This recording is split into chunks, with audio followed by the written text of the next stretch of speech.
Everybody is looking for the perfect camping trip.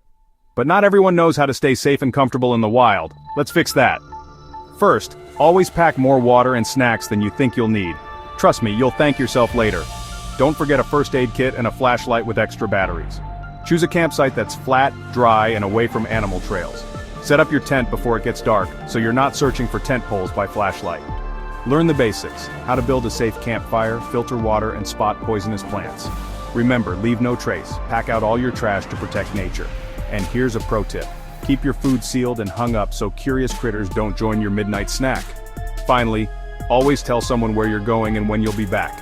With these essentials, you'll be ready for anything the wild throws at you. Happy camping!